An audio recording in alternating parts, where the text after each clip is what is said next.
Hey, what's good, family? This is your boy, Pastor Santa Cameau. Hey, family, what's up, everybody? It's your boy, Pastor Santa Cameau. I'm with my man, my co-host, Rickard Jean-Noel. Yo, what's up, y'all? This is your co-host, Rickard Jean-Noel. Shout out to everybody that's been watching. Shout out to everybody that's been supporting the movement. Shout out to everybody that's just been with us from the very start. We thank you for watching The Real Word since day one. This makes 2 years since we've been doing this. You can follow us on Instagram at therealwordtv. You can watch us live on Facebook every Monday at facebook.com/therealword7. That's facebook.com/therealword7, the number 7. And check out our website where you can find everything and all things about the Real Word Ministries and the Real Word TV and everything that we do. That's www.therealwordministriesinc.org. That's the Real Word Ministries Inc.org. But enough about that. We have a very special guest in the building today. I want to introduce a wonderful queen. Introduce yourself to the people, my sister. My name is Lisa Ray.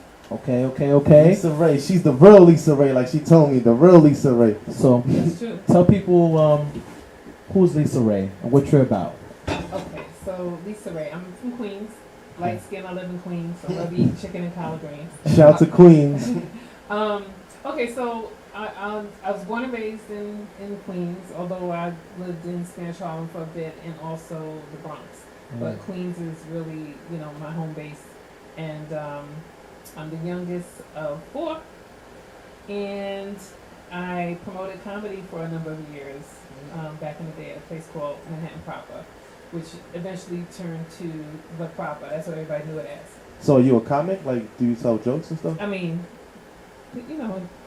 I'm more of a producer of comedy and more of a promoter of it, although, people do claim that I'm kind of funny, Laughter is the best medicine. Yes, it is. And I actually have a show, too, at York College called Laugh Therapy with comedian Kenny Williams. Okay. So we do that every Wednesday at 2:30 live. And our approach is really to speak about real-world situations that happen in our life. And that's funny. Life is funny. So you have to be able to laugh at yourself, right? Facts. There's a lot of funny people out there. One thing I said to myself is that I've never seen a help wanted sign for a clown for a circus. You ever seen that, Sanders? Never seen that. Because there's a lot of clowns. There's a lot of clowns out here. It is what it is. Yeah, So, but don't mistake the clowns for the comedians, because that is a no-no. that's a fact. That's a Let fact. me tell you that. That's a fact. So, next question: why do you think laughter is so therapeutic from your experience, your personal experience? Okay, well, I mean, to me, anything that puts you in a place of reflection, whether it's going to church, whether it's ministry, whether it's looking at pictures that kind of will stimulate something that you went through when you were younger, or seeing something that reminds you of something. As you reflect, there's healing in reflecting on whatever it could be. And comedy is just a way of making light of a serious situation. That's amazing. That's really amazing. So I see that you also have your book. Right. Tell people about your book and everything like that. Okay, so the book is, my middle name is Angel. And, Angel's Heart. Right, and the book is Angel's Heart Guided by Light. Okay. And actually the Lord gave me that title probably about 3 years ago. Okay. In 2012, I had a back surgery that I shouldn't have had. Wow. And when I was going through recovery, I started writing poetry again. Now, I started writing poetry when I was about 7 to 8 years old. And then I kind of put it down, never to pick it up again until I ended up going through recovery with the back surgery. Wow. So I started writing all these poems, and next, I had so many, and I said, I have to put it in a book. And it's all inspired by God, and it was really God's way of speaking to me, and using me to just share to others, and just helping me to move forward in what was yet ahead of me. Wow. And that was in 2012. I go back to work eventually in education. And I'm sorry, I'm jumping around a little bit. No, it's okay. You're doing phenomenal. My background is actually on Wall Street. I spent almost 30 years on Wall Street. Okay. And I did very well for myself. And the market crashed 2008. A lot of people losing their jobs. 2010, that happened to me. And anyway, my testimony is in 2010, I had 2 surgeries within 2 weeks of each other, and both were benign. Wow. So that was a blessing. Then fast forward 2012, I ended up having a back surgery I shouldn't have had. Went into education, and at a Christian college, and I was a graduate admissions counselor, which was great. That was therapeutic too, because you're helping people with guiding them through their education or their career, and helping them make the best choices. And then I started falling. I had about over 20 falls. Wow. In a year. Wow. What was the cause of that? Well, some years ago I had had some balance issues and maybe a little bit of slurred speech, but I kind of dismissed it because I was seeing these doctors and they couldn't figure out anything. It's like, oh, you're fine, you're fine, you're fine, you're fine. All these tests, oh, you're fine, you're fine, you're fine. So after I had that back surgery, all of these other issues started coming out, and again, I'm back. I find myself back at a neurologist, and he said to me, oh, something's wrong. I want to help you, but I can't put my finger on it. Did you have a stroke? I said, no, I didn't have a stroke. You tell me. Like, so never diagnosed with anything. And then after having the falls, they did lead to a diagnosis of multiple sclerosis. Wow. So hence me really pushing forward to put the book together, because it really is my testimony. And as God was speaking to me, and I'm writing this poetry, it became healing to me. Wow. And about 2 years ago, I decided, you know what? So what? I can't wear high heels anymore. I'm a woman. I'm still gonna be cute, and I'm gonna show up, and I'm gonna live my life. And I never knew much about multiple sclerosis. I know that Montel Williams has it. I know that Lola Falana had it as a kid, and I know that. Shout out to Montel, he smokes a lot of weed for that. Right, a lot of people doing that right now. Get your card. So I think it's going to be legal. I mean, it is what it is. yeah, and then after having no knowledge of anybody that I can touch that had it, I was like, what is this? What is this? So anyway, again, I decided that, you know what, whatever. This is going to push me into my purpose, and I believe it has. And You need that sometimes. And people are coming to me, asking me to speak and share my testimony. I'm selling books, which is great, but the premise of it is really to bring awareness to multiple sclerosis. And also to kind of talk people off the ledge, because people will see me that, I used to model, and I used to run in a pair of high heels, and I could barely put on a shoe. So when people see me, they're like, oh my God, and I'm like, I was diagnosed with MS, and I'm trying to learn about it, but I really feel like God is protecting me in a sense, because I don't let it overtake me. I'm still moving forward, and I'm, daily meditating on God's word and praying that He guides me to do His work. And I am. I wrote a play called Life is Poetic as a result of poetry, and it's bringing together millennials as well as seasoned people like myself. So when I saw your college, what exactly, are you still with your college, are you still in the educational field with that, or? I am. I work for the radio station. Okay, yeah. I am an engineer at the radio station. Okay. And I also have my own show that I host. Okay. With Kenny Williams. That's beautiful. I edit shows. I play music. DJ Angel Ray. Okay. You're very multi. You're very. Well, listen. One of your friends just gave you a shout out. Her name is Camille Ellis. Camille. Yeah, that's my brother. It's a brother. Yeah. I just said what up to you. My bad, King. Forgive me. That's One World Fest. Shout out to Cameau. Yeah. So you got people watching and everything cool. like that. That's cool. Awesome. So how long you been working for your college now? It's been about 2 years actually. Okay. And how I ended up getting that role was because I had we did a show on education, Radio One World Fest. We did a show on education, and we had some people that spoke about traditional and non-traditional education. And we had a principal that dealt with primarily special ed. And then we also had a dear friend of mine, Dr. Anthony Andrews, who spoke about leadership and the importance of us being leaders in our community. Yeah, Dr. Anthony Andrews, the one that co-signed the back of the book, right? He did endorse the book. He said, beautiful, simply beautiful, her words touch the heart, minds, and spirit. Her thoughts provoke waves of sentiment that washes over the soul and gives us moments upon which there can be true reflection on our lives. Deep. And he hit it on the head when he said reflection, right? So, Wow. in doing that, Cameau actually asked me to produce the show and co-host the show, and you know, I made sure that we were on top of it and we flowed the show, and as a result, you know, it was like, Lisa, you're natural for this. You know, there's a position available. So I'm like, what? You didn't tell me twice. So there's opportunities. You know, there's positive people that come out of the bringing different topics to the forefront, bringing young people together. Because our goal, even at One World Fest, is to be the best possible support for young people and have a better understanding of millennials, because the things that they struggle with, the challenges that they face are much different than any of the challenges I faced when I was that age. So I have a son who is actually a millennial.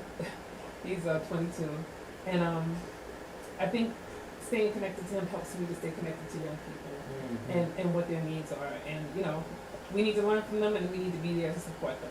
Why do you think there's such a gap between the old and the young? And usually you see it more in church only because church is like more conservative, and so when the young people go to church and they're in a very conservative, a very constricted situation, things tend to rebel even more.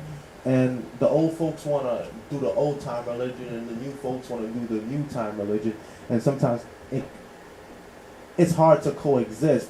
And the young people often feel like the only way they can be heard is if they just leave, versus to stay in there and try to, like, you know, for the greater good. To grow.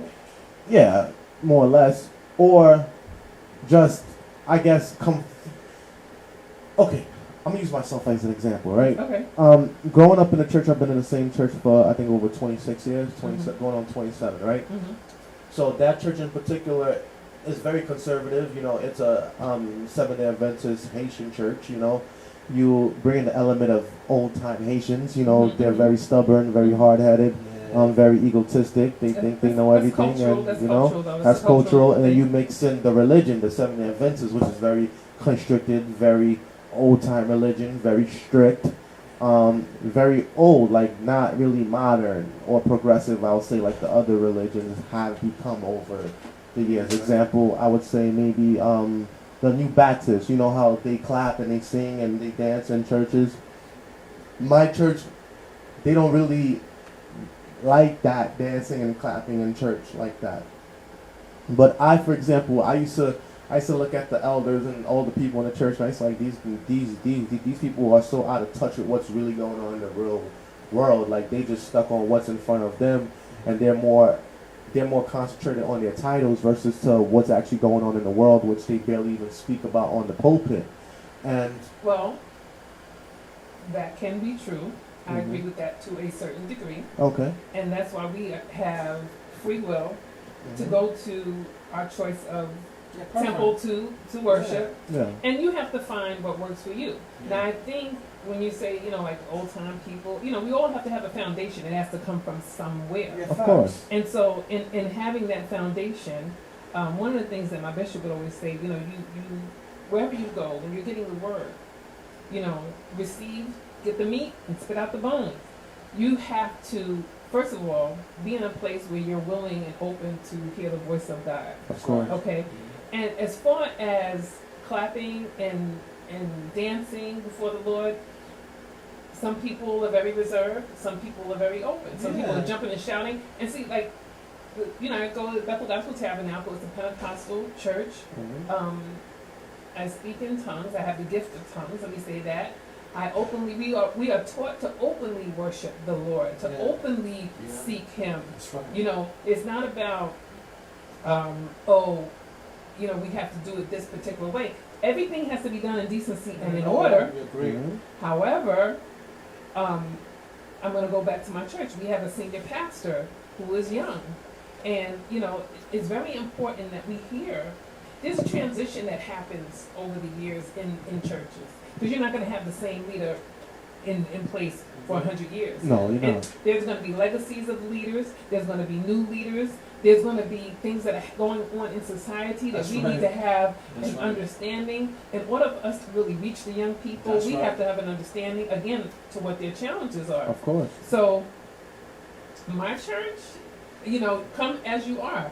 Look in the mirror and make sure that you're good. Yeah. Don't come in there with everything out, as far as a woman is concerned. When the Holy Spirit will tell you Yeah. what's good and what's not good. Facts. But go in there. I'm not there If you to listen to the Holy Spirit, well- some people don't. Well, it takes time. Everybody is not. Some people may be going there for the wrong reason. That's a Hopefully fact. you're going to get it at some point. But I don't go there for anything other than, well, let me say this. I go there to be fed the word, Come on. and then I go for fellowship. Tell Because it's it. important for us to be in fellowship with our people. So we have to have an open mind Mm-hmm. that includes the young and the old. Okay. Because we need to coexist together. And we need to support one another. And we love our young people. It's amazing. We love our young people. It's amazing. That's beautiful. Well said. Like I said, man, I think in agreement with what you're saying, it's all about, putting your energy in the right type of, mind frame. You know what I'm saying? Praising and worship is two different things, but it coincides as one. Worship is a lifestyle. You know what I'm saying? Praise is the expression of that lifestyle. And it's not for us to look down and frown upon who No. shout, who doesn't shout. It's all about having a rich experience with God. I agree. And teaching. Yeah, Teaching. teaching. Because we don't come in there knowing everything. We Yeah. have to be taught. And that's Of where course. you get the foundation. Yeah. So if you're going into a church, you Mhm. need to be seeking God, needing something to be fixed in That's your right. your brokenness and your because anybody, I think we all have had or have a place have been broken at some point in time. Yeah. And in your brokenness, really, that's where God can perform those miracles. Yeah. That's where His light can really shine if you trust Him. Mm. Because I'll tell you straight up, I never expected that I am disabled now. It's a label, it's a word, but I'm better, I'm stronger, I'm positive. Greater is He who's in me than he who's in the world. Yeah. And God is using me. He's using me. It's honest. When you're telling the truth, you can say it over and over again. Over and over again. There's no, I'm not here to be pretentious. I want to share That's real. the love of God, That's right. what He's doing in my life. That's real. If it wasn't for Him, there's no way that I can walk and talk without That's Him right. in my life. Mhm. I would be not exist. I would have surely died. Let me say that. That's And that's right. the truth. That's real. So, in regards to your church, because you're just coming off of Pride Week, how do they feel about, people of the LGBTQ community being involved in the church or even ministering? Well, I'm gonna tell you how. I'm gonna give you a general understanding. This is the thing. People are people. God loves all of us. Okay, and I know people that are in that lifestyle. I know people that are struggling in that lifestyle. I'm not here to judge them ever. When you I say love them. struggling, what do you mean? I love them all. Struggling.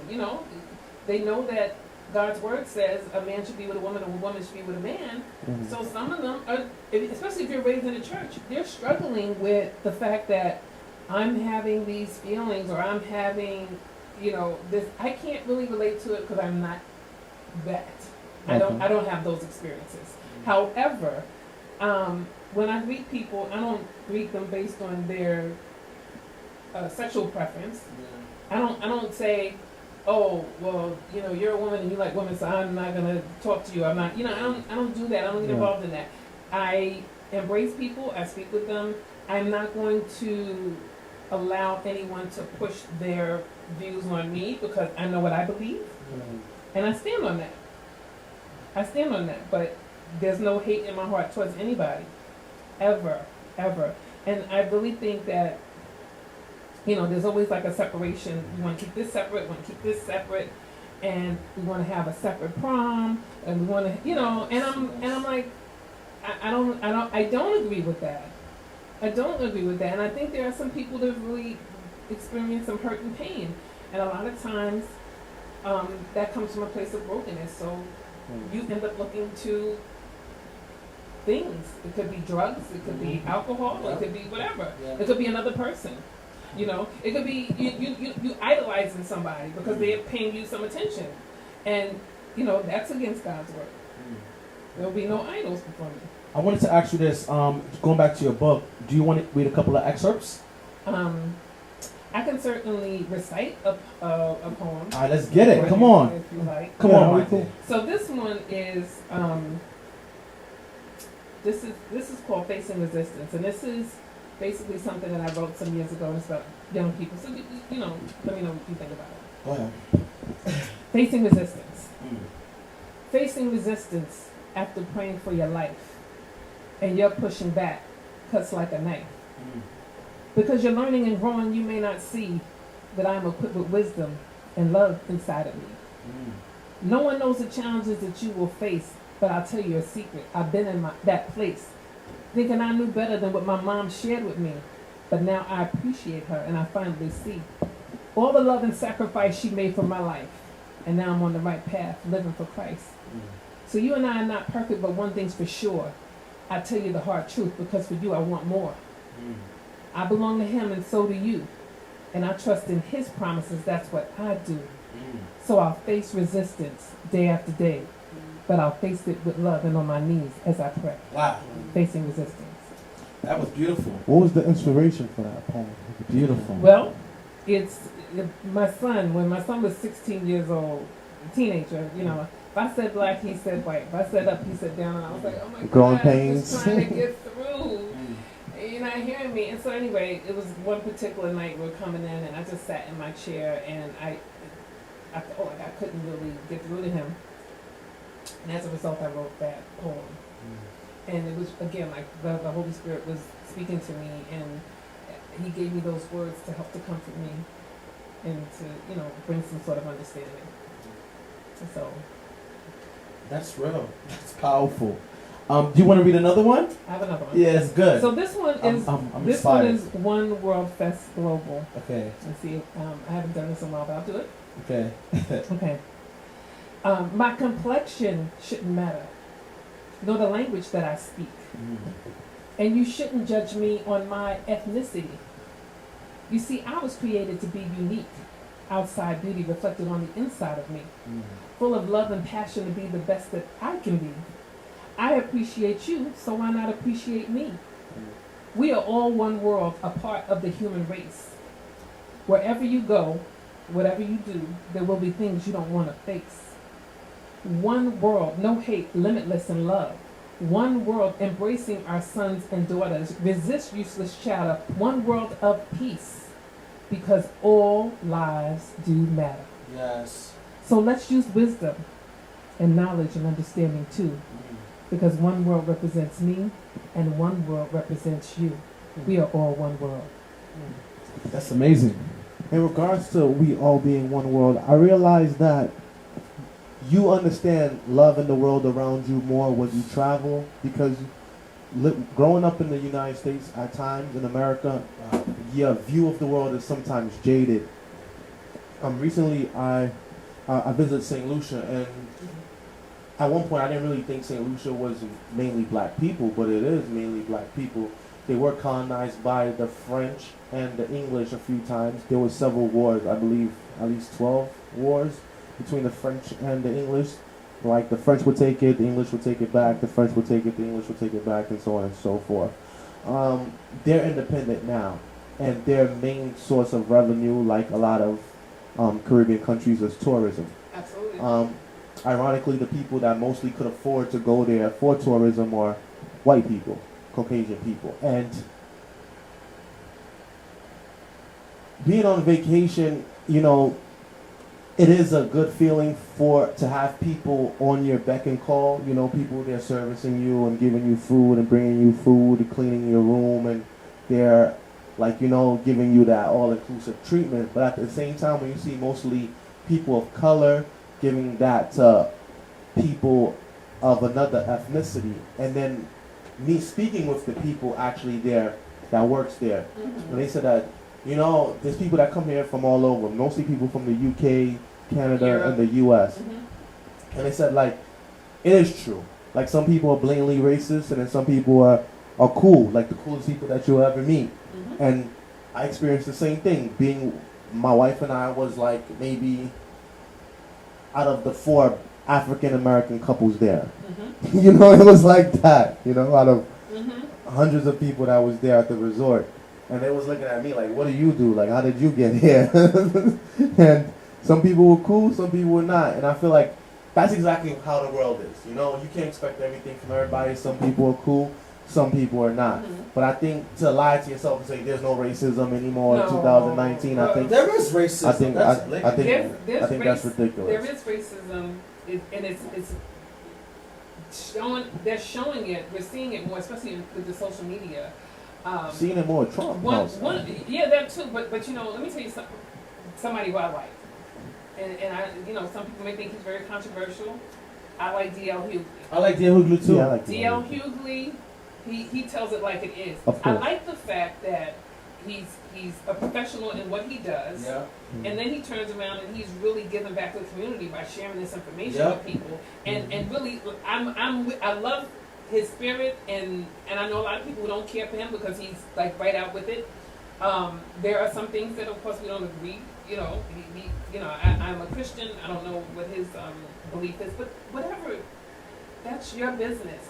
But with the fact that he is a voice for our people and what's going on in this world, and he says it without apology, and I love that. And we need to be that way, because honestly, we need to get this man out of office, and we need to, in order for us to do change. I'm sorry. I'm sorry. I'm getting all Passionate, which is okay. In order for us to affect change, we have to do something, whatever, and it's nothing too small. Making the connection, having a conversation, just like the way that we met. We have to do something, and we have to want to do something. And the more that I see that there's a change, the more that it stays the same, right? Mm-hmm. We have gone backwards. But you Why know you what? say that? Because it's Yeah, you would think that Yeah. at this point in our lives, That's right. there would really be freedom. But now you're seeing this stuff that's happening in areas that are some underdeveloped. Sure. The police are, Violent. first of all, They violent. they're not trained properly, if you ask me, and they're scared of. Everyone. Why do you have people that don't know anything about our culture Or community. having conversation with our people? Now, in order for us to really make a change, we should link up with each other, and I know that's why they have those community meetings and things like that, so we can know what's going on in the community. However, some of these you see these cops, they're so young, they just wet behind the ears, they don't know what's going on. That's true. They've never had any real experience. And most of them not from the neighborhood. No. Yeah. So, no. And then you got cameras and towers everywhere. And yes, we want to live in a safe neighborhood. We do. But we don't want people to be harassed either.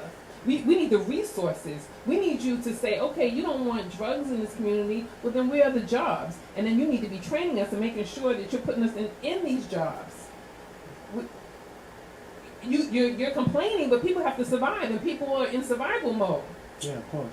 Or they don't know any better. They've never been taught. They don't know. You don't know what their background is. You don't know what their upbringing is. You don't know what their experiences were like. You don't know if they had a hard time as a child. You don't know if they're homeless. You don't know nothing. Or even their mental stability or lack of.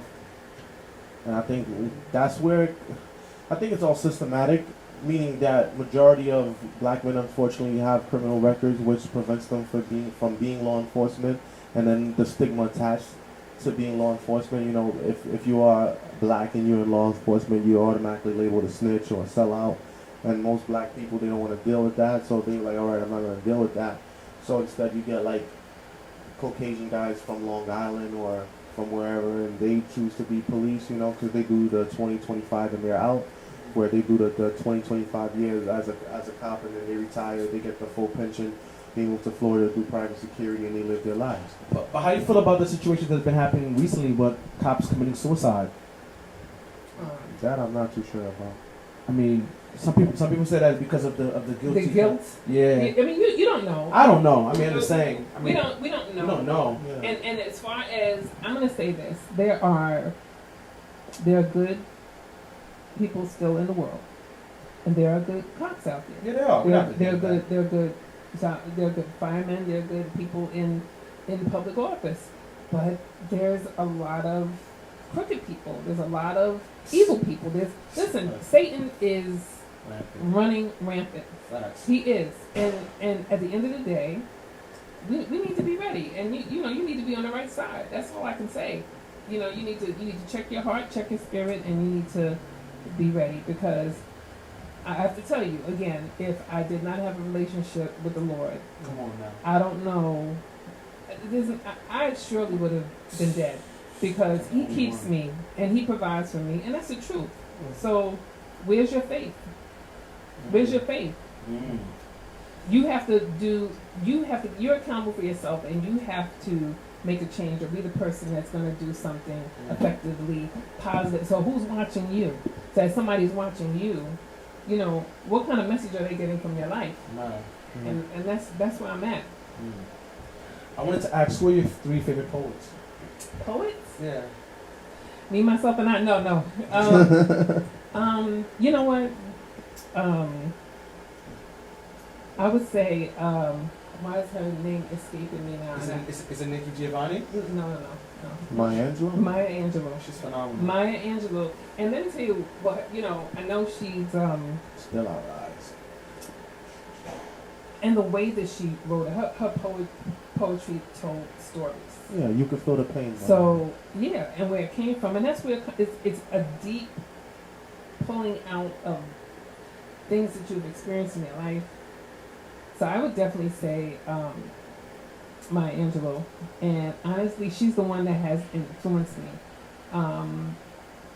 Growing up, I've read a lot of books, and I was in creative writing classes, so I can't say that off the top of my head I know a whole lot of poets. So, because I've had words fascinate me, and I'm able to bring a dull piece of work to life, and it's therapeutic for me. So my other person would be myself. I don't really have a third one. I don't know. Sometimes you run across a poem and be like, wow, who wrote this? It's understandable. Mm-hmm. It's understandable. We could definitely go to trending topics. What you guys think about that whole Haiti situation, Haiti versus Mexico in the World Cup? A lot of people felt like Haiti was cheated. Haiti was cheated. A lot of people are saying that basically it's like Haiti's been put on the back burner throughout its entire history, and a lot of people take Haiti was cheated. Personally. Haiti was cheated is what it is. But I just want to just congratulate them on their sportsmanship and what they've been doing. You know how they've been accomplishing. The youth is how do we say? The youth is the ones in the forefront that can really make a change. So it's a beautiful thing when we can come together and really make something happen and everything like that. But it is what it is. But shout out to the U.S. women's soccer team. They won again for the 4th time. Yeah, 4 years straight. Is it 4 years straight or 2 years straight? I think it's 4 years straight. I think they won 4 times, Yeah. but 2 years straight. I don't know. But anyway, Yeah. Well, I don't bottom line, know. they're winners. I don't They're know winners. What I saw. They're winners. Mm-hmm. Also, too. Okay, let me just go back. Into sports. How do you feel about this trading going on with Russell Westbrook? Are you into sports? You know what? Are you? You know what? Sometime. But Okay. back in the day, I was. Look like the Lakers is getting a decent squad this year. Yeah. Lakers used to be my favorite team. What, because Yeah. of Kobe? Oh, Shaq? I'm going back. Magic Johnson? Yeah, no question. Yeah. Listen, I hear you. Magic. Okay, Michael Jordan. You know, those are the people that I know. Dominique Wilkins. You know, that's my era. Okay. So what's happening with Westbrook? So basically, I think he wants to get traded because of the mere factor. He's on a losing team. All He's the on a losing superstars team. left. Also, too, you know what I'm saying. But right now, what is looking to me, what I'm hearing is, the Nets is looking really, really good right now. Yeah, the Nets just picked up. You know what I'm KD saying, and a couple other good people, and also too, the Lakers are also picking up good. But the thing is that I'm still placing my bets on Golden State because they still have a nice, solid team. Even the benches is nice as well too. So, you know, also too, I don't know if you were hearing too. People want to boycott Home Depot. Why is that? Because the founders has been donating to Trump's re-election campaign. I mean, a lot of big businesses support Trump. You know, whether or not we know it or not, it is what it is. I mean, Yeah. that's what lobbying is. We're like big companies with Yeah. money, they put money behind Yeah. certain people. So when the time comes, when that person is reelected, then things go in their favor. That's Yeah. politics. That's how it works. That's how the world works, you know? So, But I think the mere fact that Trump is so disrespectful, he doesn't have no No filter. Just, no filter at all. And then I don't know. I would think filter. The thing, for example, D.L. Hughley, he has no filter, but he has this. But he's speaking the truth. But he has decorum. Trump has no decorum. No. Trump has no decorum because you could be truthful, you could be honest, you could be blatant, but he's defiantly disrespectful, And he doesn't care. and he's a misogynist, Yeah. and he attacks you, and he's a bully. So I think that's what it is. That's what's really what it is, and everything like that. And also he eggs. He keeps egging. Yeah. So that's really what it is, and, And everything. he is a bully. He's And a he is bully. You know what I'm saying? And nobody likes a bully. Yeah. I think the only person, remember that news reporter when he basically said, I wasn't think. Oh, sure. Yeah, you're right. You never think. You never think what you say. You never think what you say. You know what I'm saying? yeah. And you know what I'm saying? He was like, the black reporter was like, oh, are you with the NAACP? I spoke to your people already. She's a reporter. So he's like, Look at my African American. You know what I'm saying? Right. So that's what it is. He has no decorum at all, and I'm kind of thankful that he won because it just showed you the comparison between a gentleman like Barack. Barack had decorum. There is no comparison. There's no comparison at all, and you know, for those who vote him, he's a laughing stock. So it is what it is, you know. Speaking of Trump, one of his good friends, Jerry Epstein, or however you pronounce his name. Epstein, yeah. So he I was was. just about to talk about the child trafficking. Yeah, I mean, Yeah. so he's close friends with Trump and the Clintons and a lot of other rich people, and even this is not the first time that he's been convicted of sex trafficking. He was before, But it's child. yeah, before it was child too. Wow. But because he had a lot of connections with a lot of powerful people, and because he had money, he was able to get 15 months the first time, and then he was still able to go to his office 6 days out the week to go work while in jail. And That's crazy. yeah, Yo. and he had a mansion around Manhattan where it used to be a private school, and he converted into a mansion, and then he had a lot of hidden cameras and stuff like that. And celebrities used to come to his house and have sex with girls and underage girls. He was also involved in that whole situation when the Clintons went to Haiti after the earthquake and kids were going missing. Yeah. He owns a private jet, so they have parties on these jets, you know, because everything, whatever goes in the air is in the air. Fair play, I guess.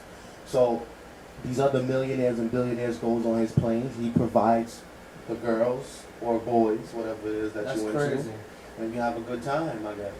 And it seems like this is the culture of people with money, that they indulge in, I guess, sexual deviances. Well, there's But there's sick people it's in the been world. like that. The thing is that even with Solomon, Solomon's people was into that. Like that's why God told Solomon to not marry those wives that were engaging in paganism, because they engage in child bestiality. They engage in people having sex with animals, people chopping kids, sacrificing kids to the god of Molech. So I mean, this is nothing new. Like I said, the higher you go, like I said, even with my man, what's his guy name again? I'm gonna say his name right now. Man, he's a rapper, but he's really funny. He has his own podcast now. Noriega. He said that when you hitting levels of you making 50, 60, 70, 80,000 a show per show. There's some doors. There's some doors that open. There's that homo stuff right there on the left. There's that other stuff, that human sacrificing stuff like that. You know what I'm saying? And I just went straight. And ever since, I've never been platinum since. You know what I'm saying? Like I said, I don't have no problems with y'all. You want to do that homo stuff? Do that homo stuff. You want to do that human trafficking, that homosexuality, that bestiality stuff?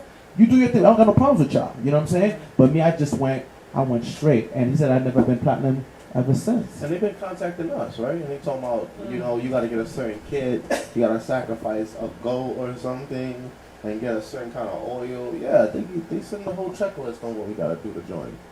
And they're like, yeah, hey, if you want to take the show to the next level, that's what you got to do. You don't got to do that. No. God is powerful. God is all powerful. And he's beginning and the end. You don't gotta do that. You don't gotta do that. He You don't has gotta the final say so. you don't gotta sell out. Well, you're compromising your beliefs and your values. You don't right? gotta sell out. A lot of people do, and that's basically what it is to sell your soul. So what are you gonna do? That's the thing. That's It's the- like we can't. There are people that are out here doing a whole lot of things, but Yeah. what are you gonna do? Not every good- not and we everybody's have good to money. we have to be the ones that affect positive change Facts. and be that light, be salt and light Yeah. to stand for Christ. Yeah. That's it. That's real. That's real. Anything you wanna, any gems you wanna give to the people? Like what? I don't know. Well, I just want to say this because again, in Yeah. speaking about multiple sclerosis and just bringing awareness or overcoming adversity, like Wow. we all are afflicted at some point in time in our lives, or we have challenges and trials, and at the end of the day, it's all about your response. Yeah. So I choose life. I choose to speak life, and we overcome by our testimony. So this is a faith walk. It really is a faith walk, and I'm gonna live my life and enjoy my life, and continue to seek God for guidance and wisdom. So no matter what you're dealing with, miracles still happen. Facts. Miracles still happen, That's and God is beautiful. able. So I trust Him. Yeah. Shout out to also my homegirl Meghan Markle on her son's first christening. That was beautiful. That was very nice. She looks very happy. Of course. See Prince Harry's doing it right, following his mother's footsteps. Yeah. That was evident From the jump, right? Yeah. Facts. Also in the news is the recent stabbing in a Bronx school where this kid stabbed another kid to death in the Bronx. It seems like this pattern of violence happens often in the Bronx, Yeah. Well, not only in the Bronx, but I guess in inner cities. And it's unfortunate, especially when kids are not safe in school, and that's where most kids spend a lot of their time, unfortunately, while their parents are at work. And a lot of people see school as free babysitting, free daycare. And you're supposed to feel safe when you send your kids to school, but a person that went to public school, and you went to public school, you went to? Okay, so all three of us went to public school, and we dealt with that. I remember when I was in high school, these kids tried to jump me, and it wasn't like just one or two kids. It was like a good 15, 20 kids. It was the whole class that tried to jump me, I remember, and it was because I had touched the behind of one of the kids' sisters doing a bomb threat. Back then we used to have bomb threats where we all just run. Bomb rush, they used to call it. Bomb rush, where we all just run. And being a kid, you used to get your fills. Now that you're an adult, you know that that's a crime. But during the time, that's what I did. And then he was like, okay, we're going to get them. And you know how kids are, they're like D-riders. One kid jumps on another kid and then they all come after you. And, they got that gang mentality. And usually they send one kid out to try to fight you, then the rest try to jump in. And nowadays we figure out that kids are dying from this. There was the one girl that got jumped, that got hit in the head, and then she was having headaches, and a few days later she died. And it was that young kid in the Bronx that wanted to be a cop. Junior, I think his name was. Yeah. He was mistaken for someone else. He Yeah. got jumped and stabbed. He died. And now there's this other kid. And it's like, I feel like this is very unfortunate because these kids are thinking that it's cool to do these things until someone ends up dead. And But you're things in that a Junior didn't do patrol. nothing. Junior didn't do nothing. So we just be clear about that. Yeah, I understand Yeah, that. yeah. But it's like these kids are thinking that this is funny or this is cool. And then one kid ends up in a casket and one kid ends up in a cell, Yeah. And this pattern of violence, I feel like, is very unfortunate amongst I our agree. people. I agree. So what do you think is causing the increase in violence amongst these children? I mean, I think at the end of the day, young people need to feel secure and loved. Yeah. And if you're not getting that, It's true. especially from your parents, those things are very hurtful. And you're trying to figure things out. You need somebody that you can go to. You need somebody that's going to guide you along the way and support you. And when you don't have that, there's other things that are going to be going on. There's other things that you're going to gravitate to. You know what I mean? So young people need to be secure and loved, and we need to be available to them and teach them and guide them. And it takes all kinds of people to make a world, right? Yeah, I think all in all, like it is a very unfortunate situation. Also in the news, there's a story about his grandfather that held his granddaughter out the window of a cruise ship and she fell 11 floors Oh down. my gosh. I think that's ridiculous. I don't think that was wise on his behalf to put her out the window. If it even was an accident, I think that was foolish. Yep. And I think now the family is suffering. I think there's a lot of like crazy things going on in the world. And I think that's the reason why, man, we just have to use the energy to be positive.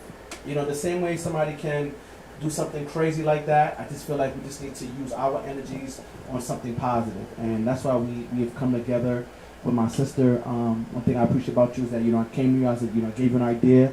You gave me, you know, what you're doing, which is a beautiful thing.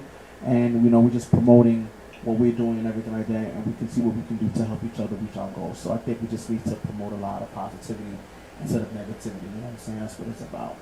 Absolutely. You know what I'm saying? Mhm. So, you know. Another unfortunate situation that's going on is with the whole immigrants or the migrants that's stuck at that camp. Yeah, I heard that. Yeah. The living conditions, right? Yeah, terrible. They said that someone drinking out of toilets. Yeah, They found the body of the father and a little baby in the water. it's crazy. And it's an epidemic where, like, and they feel like the president's to blame. Of You know, course. He sees them as animals. Yeah. He said that from a, you know, piece of, you know what, countries. And it seems like they're treating them like that in Yeah. front of the world, you know? And, you know, a lot of people talking about what's going on in Sudan with the war over there and how they're being treated, unfortunately. And even here in America, there's people being treated almost the same way, Yeah. you know? And it's a very unfortunate situation that these things continue to happen even in 2019. Yeah. You know, we thought we left the concentration camps back in the days of World War Two. II, you know, to the Nazis. And if you look at it, America's behaving almost the same way Yeah. because the difference is not, it's one group of people that feel like they're better than another group of people that's Yeah. keeping another group of people out. Yeah. When America was built on the backs of immigrants. Yeah. But the people that runs America now are immigrants. Like, Right. they're not native to this land. Right. So it's like, this is what's going on, unfortunately. Yeah. You know, in the land of the quote-unquote free. Well, we have a lot of work to do. I don't know if you have any closing thoughts. No, not really. No, you don't. Why? No. Anything you want to say specifically? No. Mm-mm. You sure? Well, okay. Okay. I will. I just want You to. guys Sorry, agree, yeah. Jesus. That's cool. It's a Help flow me, Lord. thing. Well, I just want to say that in August we're going to be doing a fundraiser for One World Fest Global, Okay. and it's going to be at a restaurant in Pelham called Gabrielle's. Okay. And so it's, in order for people to get involved, they really need to find an organization that they can link up with and that's doing positive things in the community. And Yeah. we have addressed a lot of those topics, like I said, immigration, gentrification, genocide, healthcare reform, music, and just being there for millennials. And so, and immigration. Immigration is a huge undertaking or topic that we're constantly revisiting. So go on to the number one World Fest Global, and the number one World Fest .global, and see what we're all about. And come on out August 17th. We're going to be letting you know what the organization is doing and some of the fantastic people that are part of the organization. And we're going to celebrate at this fundraiser. That's what's up. We want to thank everybody who's watching. I want to just say for closing thoughts, and just be motivated, support us, what we're doing. We are doing this diaper tour coming up. If anybody who knows any sponsors or fundraiser consultants, you know, or any grant writers, please support us because we're all about giving back to the community. You know, we're young black kings and queens who want to give back to our community. Absolutely. Yes. All right, so we thank you all for watching Yes. The Real Word tonight. We'll be back next week, same time, same place. You can catch all of our rerun episodes on YouTube as www.youtube.com/C for channel /The Real Word TV. That's The Real Word TV on YouTube. One word, The Real Word TV on YouTube. You can also check us out on Instagram, The Real Word TV on Instagram, at The Real Word TV on Instagram, and check out our website. Drive the traffic, run it up, run it up, run it up. That's the www.therealwordministriesinc.org. That's the Real Word Ministries Inc.org. You can go on there and donate. You can check out all the work that we've done thus far in the community and the different neighborhoods. You can also check out all the episodes. Everything related to the Real Word is on our website. So check out our website. We're an official 501c3 non-for-profit. Just check us out, and we thank you for watching. Tennis, you want to close out? Yes. Father, order our steps, strengthen us and keep us, and help us to continue to be inspirations to this world. In Jesus' name we do pray. Amen. Amen. Amen. So we thank you for watching. We thank our guests for coming on today, Ms. Lisa Ray, the real Lisa Ray, or Angel Ray. Check out her book. Where can they find your book at? They can go to my Instagram page. It's also on Amazon. You can get it on Amazon, or you can call Bethel Gospel Tabernacle and you can get it there. And it's Angel's Heart, Guided by Light. So be guided by light. So check that out, guys, and we thank you for watching. Good night and goodbye. Yeah.